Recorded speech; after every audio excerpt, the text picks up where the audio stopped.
मुझे हमेशा से ही एक डाउट रहा है कि जब महाभारत शुरू हुआ और को अर्जुन ने अपने अस्त्र शस्त्र नीचे रख दिए, कहा कि मैं युद्ध नहीं करना चाहता, सामने मेरे रिश्तेदार खड़े हैं, गुरुजन खड़े हैं।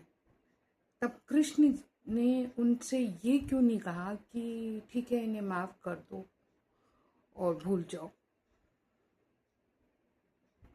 उनसे ये क्यों कहा कि इन तुम्हारा कर्तव्य है कि तुम शस्त्र उठाओ और युद्ध करो, क्योंकि तुम क्षत्रिय हो। तो जो ये फिलॉसफी है ना कि आपके साथ कोई भी बुरा कर रहा है, आप उसे भूल जाइए, उन्हें क्षमा कर दीजिए, ये वाली फिलॉसफी कहाँ से आ गई? जब कृष्ण जैसे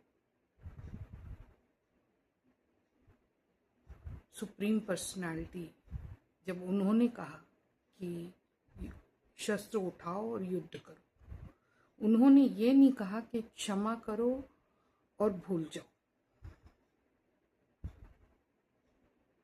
तो हमको ये चीज़ समझनी पड़ेगी। हुआ यूं कि कौरव जो थे ना, चाहे तो वो एक हस्तिनापुर का एक बड़ा भाग रख लेते, एक छोटा पार्ट दे देते पांडव लोग को, जाओ तुम भी मज़े से रहो, मैं भी मज़े से रहूं, और दोनों एक दूसरे के इसमें दखल अंदाजी नहीं करेंगे। तो ऐसा नहीं हुआ। उन लोग को लालच थी कि हम पूरा चाहिए, हमको पूरा चाहिए, हम कुछ भी नहीं देना चाहते। तो इस पूरे के चक्कर में क्या है, उन्होंने अपने भाइयों को पांडवों को तंग करना शुरू कर दिया, बार बार बार बार। कभी चौसर खेल के हरा रहे हैं, कभी कुछ कर रहे हैं, कभी कुछ कर रहे हैं, परेशान कर रहे हैं, अज्ञातवास में भेज रहे हैं। ज़रूरत क्या है इनको अज्ञातवास में जाने की? इतने साल का वनवास, उसके बाद अज्ञातवास है। अज्ञातवास में पता चल गया कि ये लोग पांडव हैं, तो वापस से उनको फिर से वनवास हो जाता। तो इस टाइप के प्रताड़ित करना इनको। अच्छा, वहाँ भी पांडव सहते गए। जब अति हो गई, तब उनको लगा कि नहीं, अब युद्ध ही एक अंतिम तरीका है इनसे उलझने का, इनको सबक सिखाने का। तो ऐसे हमारे लाइफ में भी आप देखोगे, चाहे वर्क प्लेस हो, चाहे घर हो, चाहे कहीं किसी सोसाइटी या क्लब या कम्युनिटी के आप मेंबर हो, देखेंगे कि आप शांति से आप काम कर रहे हो। कुछ ऐसा नहीं कि संसार पूरे अशांत लोगों से भरा पड़ा है। शांत लोग बहुत सारी जगहों पे आपको मिल जाएंगे, जो शांति से अपना काम करते हैं, अपने में मस्त रहते हैं, उनको किसी से कोई लेना देना नहीं। पर ऐसे कई अशांत लोग आस पास आपके होंगे जो आपका जीना दूभर कर देंगे। वो आपके पड़ोसी के रूप में हो सकते हैं, वो आपके बॉस के रूप में हो सकते हैं, वो आपकी सगी बहन हो सकती है, वो आपकी सास हो सकती है, ससुर हो सकती है, या आपके बच्चे हो सकते हैं, या कोई भी हो सकता है। कोई भी हो सकता है जो आपको परेशान कर रहा हो। आपकी जो नेचुरल प्रवृत्ति है वो है शांत रहने की, लेकिन उनकी नेचुरल प्रवृत्ति क्या है? दूसरों को अशांत करने की। अब ऐसे लोग को आप एक बार माफ़ करोगे, चलो माफ़ किया, जो गलती हुई भूल गए, दोबारा भी कर लिए, 10 बार कर लिए, 100 बार कर दिए। उसके बाद आपको जब समझ में आती है कि आप माफ़ कर रहे हो, भूल रहे हो, तो आपकी इस माफ़ी और भूलने की क्षमता को सामने वाला आपकी कमज़ोरी समझ रहा है। अरे, इसमें कोई दम नहीं है कि ये मेरे से लड़ सके, ये तो अकेला है, ये मेरा क्या ही कर लेगा, मैं जो चाहे करूं, भला हिसाब है। तब ऐसी जब स्थिति आए ना, तब आप हल्ला बोल दीजिए, तब आपके शांत रहने से सामने वाला सोचेगा कि आप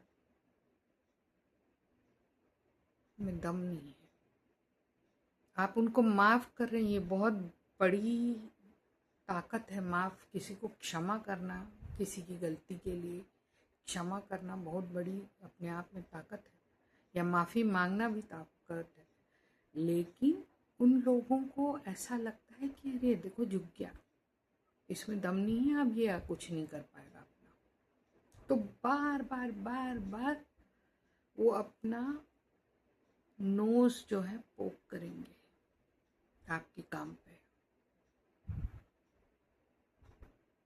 तो यहाँ पे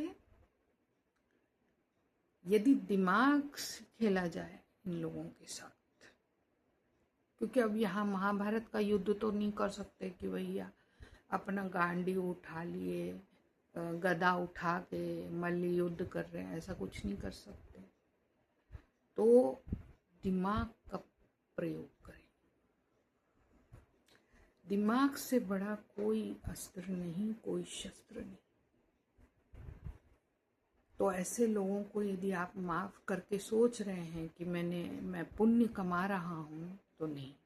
क्योंकि यदि बार बार ये चीज हो रहा है आपकी जिंदगी में कि लोग तंग कर रहे हैं, तंग कर रहे हैं, तंग कर रहे हैं, then it is an indication that you need to do something.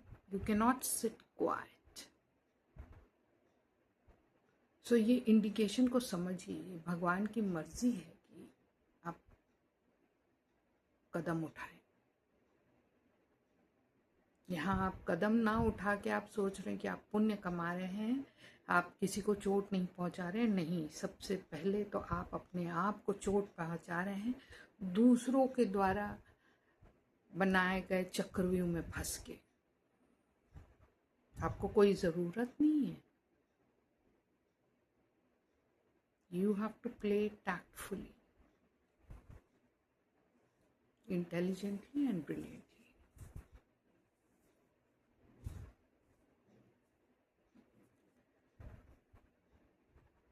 जो कहते हैं ना पावर नहीं है हमारे पास, पावर नहीं है, आपको ना स्ट्रांग होने की जरूरत नहीं होती है।